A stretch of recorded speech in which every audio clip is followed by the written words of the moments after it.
So some of the points which we discussed that this can be included, I think some of them were included in some of the dashboards which I was showing. Am I right? Mr. Prasad, I really compliment you that you have adopted the current latest technique of MIS, where the entire thing is in the dashboard format, because it gives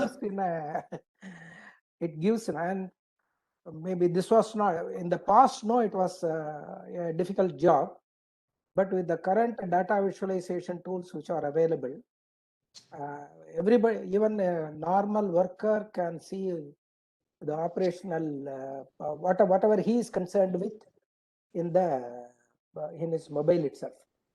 But one question, since you are also an expert on the ERP, wherever I find the companies, those who are also in advanced state of implementing ERP, when it comes to linking the MIS in the with the ERP, they are still in the traditional mode. They are not actually.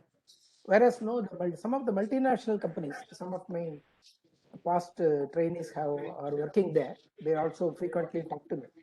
There, they have definitely made it. They have integrated this. Why this lacuna as far as the Indian companies are concerned? Why? Is there any technical problem? Sir, I will not name it as a technical problem, sir, because there are, when we implement ERP like SAP or any other ERP, there are solutions available for the dashboard. But the dashboards, if they have to be dynamic or they have to be static, all depends on the company's policies. The one problem what we have is people use ERP, but then they don't use the dashboards because it needs some additional extra efforts. And they are slightly worried. Whereas companies like where I have worked, like Steel Authority, when I left, we have a BIBW, it's called Business Warehouse and Business Intelligence Tools. These days, we have got a lot of tools, Those days, I'm talking of 2009-10, at that area, about 12-13 years back. We used extensively BIBW tools in Durgapur Steel Plant. And when I left Durgapur Steel Plant on June 2010, I had 1,382 reports, MIS reports from the SAP. Like 5:30 is the last time an issue or a receipt can be done in the stores. That's the time, 9 to 5:30. Let's say general shift. Okay, people draw and then they may keep it in their sub stores. In sub stores in the ERP parlance, it is called change of location.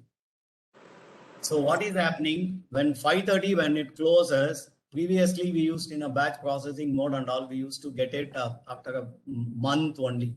Nowadays, we are able to 5:31. I used to send the reports. I means my team used to send the reports to MD, ED Works, ED Materials, ED Project, and ED Finance, which was me, and including ED Personnel. What is the inventory? How it has moved for the day, and how much has come in, how much has gone out. You have a complete dashboard, a simple dashboard, single dashboard, and it used to be replicated as a message in the mobile, because we started using BlackBerry by the time, all of us, so it used to come in the mobile. So the same dashboard, every dashboard is possible, and to a large extent it is mindset. People first get involved only in the ERP implementation per se on the modules. They try to ignore the dashboard to a large extent. This is what I have observed. But if you have a very strong person who is driving the implementation, when we did that, we have 40 core team members, and I have allocated 2 engineers only for dashboard preparation right from day one, when we did not know the spelling of ERP, many of us. But then those 2 fellows were not involved in any module.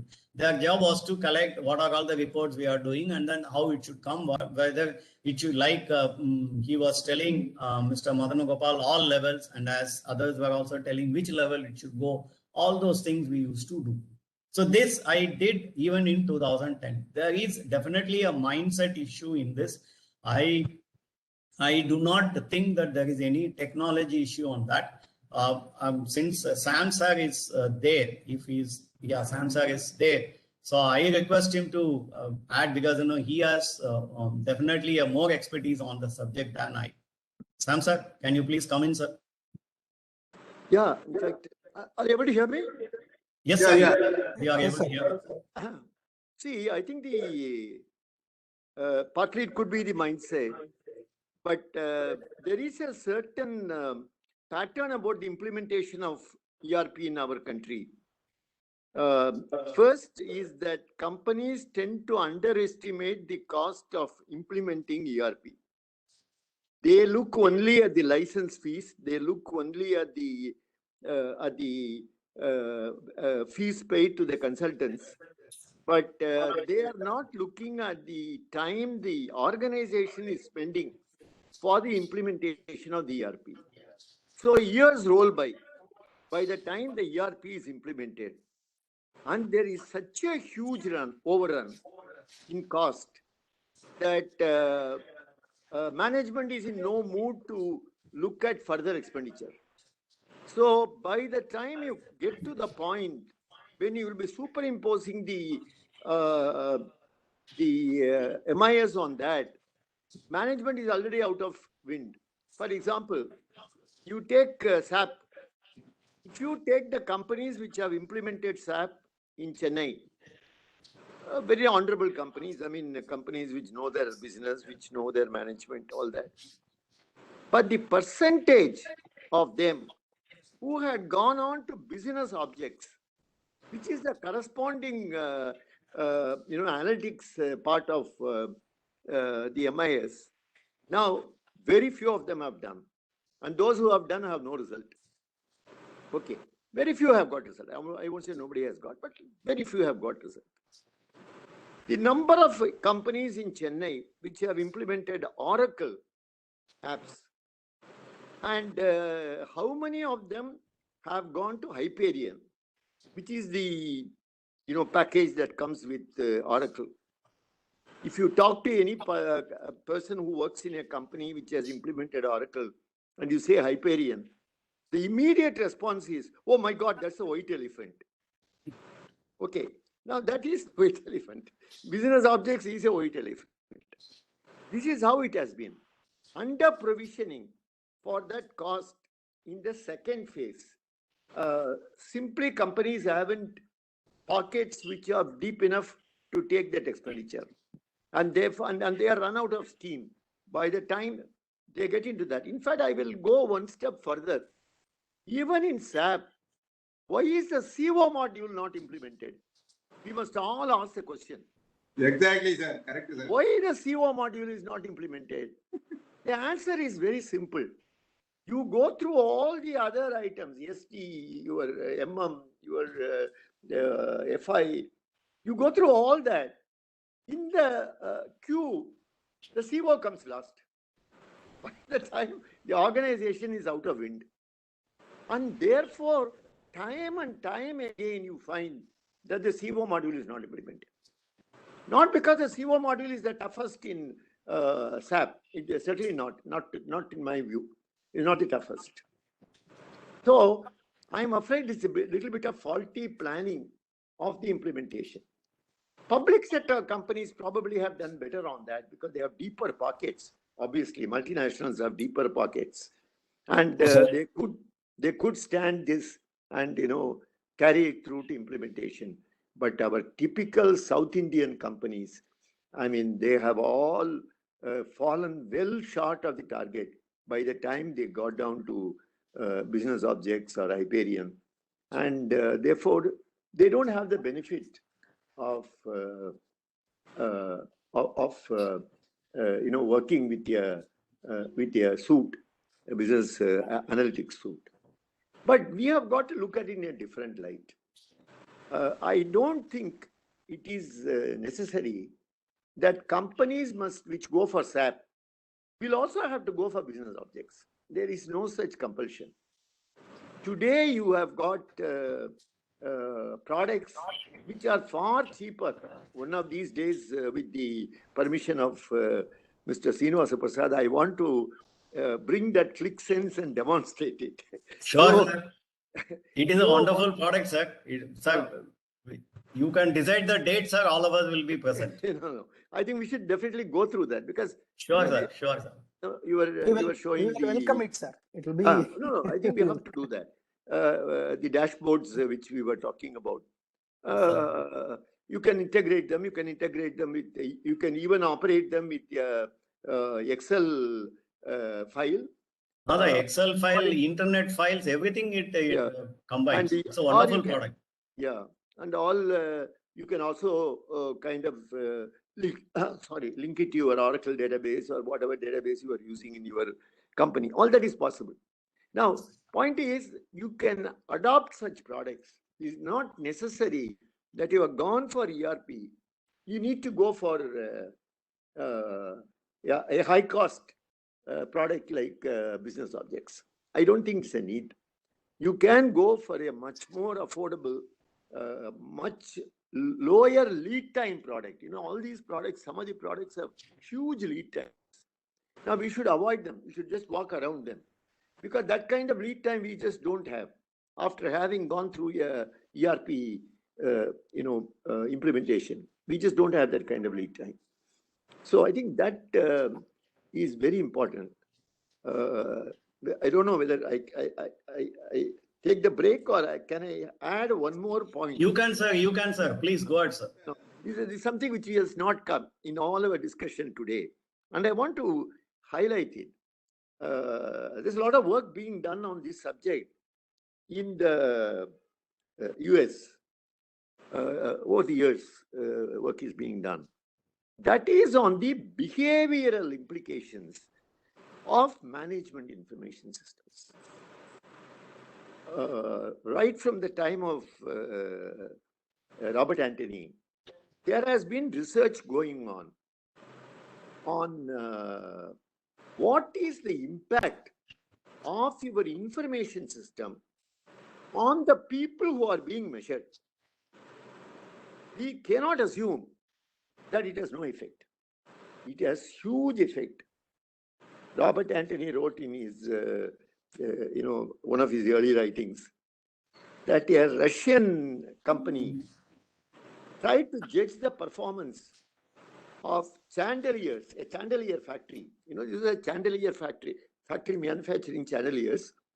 And as you know, chandeliers have a large brass component and very intricate workmanship in brass.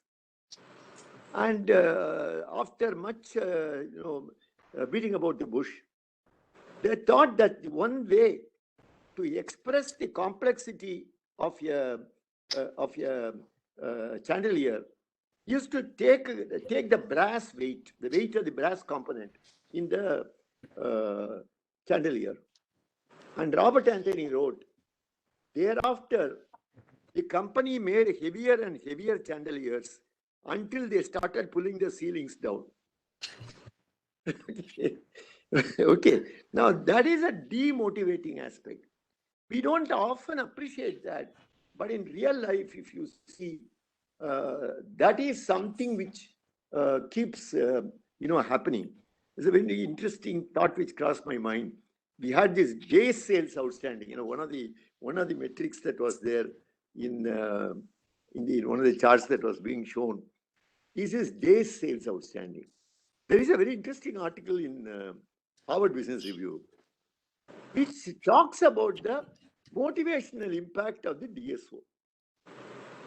It says that if you use the DSO to measure the performance, then the tendency on the part of the marketing man is always to make sure that his last month of the quarter, he ends up with a higher sale than in the earlier months.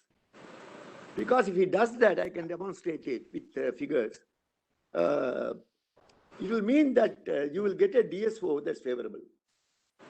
Okay, because it's always expressed as a number of days of sales, latest sales. So he has written an article on that. Now, this is just an example. There are any number of such cases where managements, fall for it. Management's, for example, ROI, for example, return on investment. My God, that's the worst ratio you can ever think of. It is the worst ratio, the worst motivator. Why? It is no function of management to maximize a ratio. It is no function of management to maximize a ratio. A 20% return on 100 rupees is not the same as a 10% return on 1,000 rupees. They are not the same. But what does ROI lead you to? Keep the investment down and earn a higher return on that investment. Okay, so you are trading the investment. So typical our South Indian company, I don't want to expand. I will keep it small. And I will tell you that I earn 75%, I earn 85%.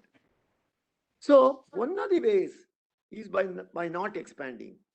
And in the long run, the disadvantages of not expanding are pretty obvious. So in all areas of information systems, this is something that has profound effect. You put a ratio on your chart. Please sit back and think how people will respond to that. It is not that reports inform and just that. Reports inform, people perform. So you put a ratio into the graph. Now that kind of creates a mental process which can be either good or bad, depending on how that ratio works on the person's mind. A lot of research has gone into that. It's very important that at the practical level, we need to consider this. We don't understand it.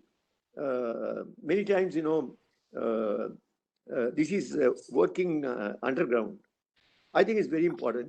These are things in MIS where a lot of work has gone on elsewhere, but not enough in our country, and we should kind of start addressing these issues. Yes. Thank you for. So thanks for a wonderful input, sir. Thank you very much, sir.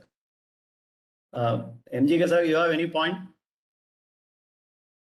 Oh, Mr. Murali Prasad has again hit the nail on the head. Of course, so many ratios, whenever we look at it, and equally applicable to, of course, the case what he pointed out, is frankly it is happening with one of my client also. Because in the board, one of the independent directors who has been in that industry with a large company is pushing them to go out and then expand. Okay. And clearly he says that you have to look at the total end. No, don't look at as a percentage. Look at the how much you are going to get the market share. Those are the most important things. The talent what you are having is not getting fully utilized. And we have to actually, frankly speaking, as he rightly pointed out, we have to relook at the ratios in the current context, like what is happening.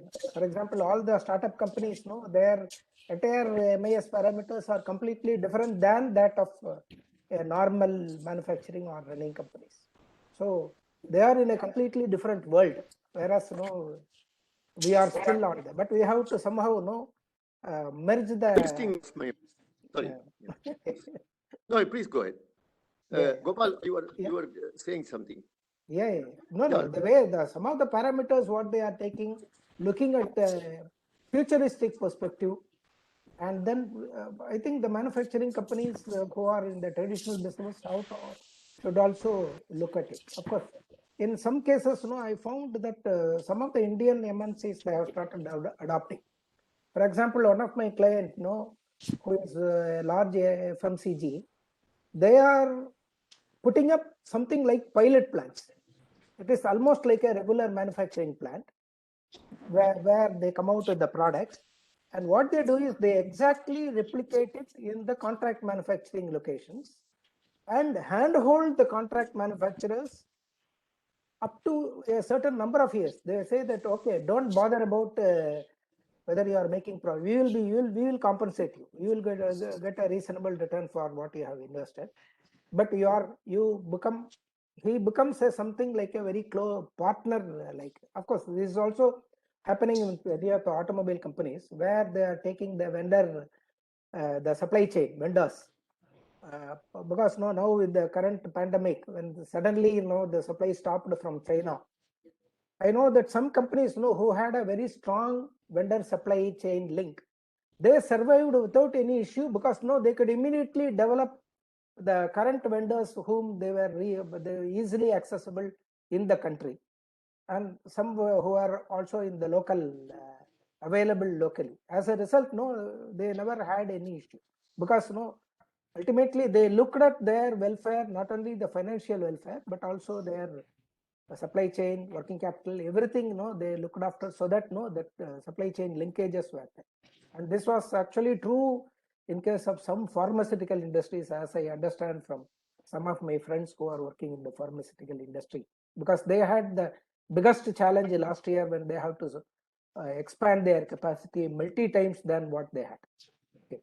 And many of them came together. It was become although they were competitors outside, it became a cooperation among the competition because they looked at all these things. But all these things, they have to look at the MIS in a completely different perspective. And as Mr. Madanagopal rightly said in the beginning, each situation requires a retuned MIS which we have to look at. Thank you. That's all.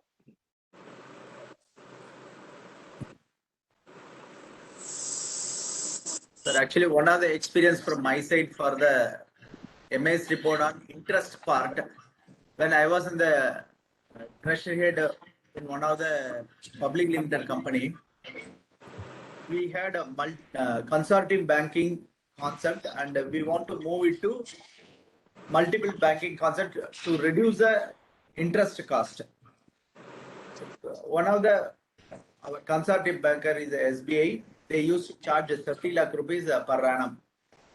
So what we proposed is we want to convert into multiple banking concept. We will introduce one more banker to take care of the existing limits like fund-based limit and non-fund-based limit. And we have negotiated with the banker individually. Maximum cost from one bank is 1 lakh rupees. We have negotiated. Another bank is 1.5 lakh rupees. So instead of paying 30 lakh rupees per annum, with the help of that new facility called multiple banking concept, we have ended up paying only 2.5 lakhs as a banking charges on annual basis. So this was one of the reason for MIS report is very useful to the management to take decision on the particular point. So that's one example. And another example also I had in another company. We had a term loan of around 12 crores at the rate of 11%. And we have one side limits of OD facility. When we took OD facility, it was not used properly.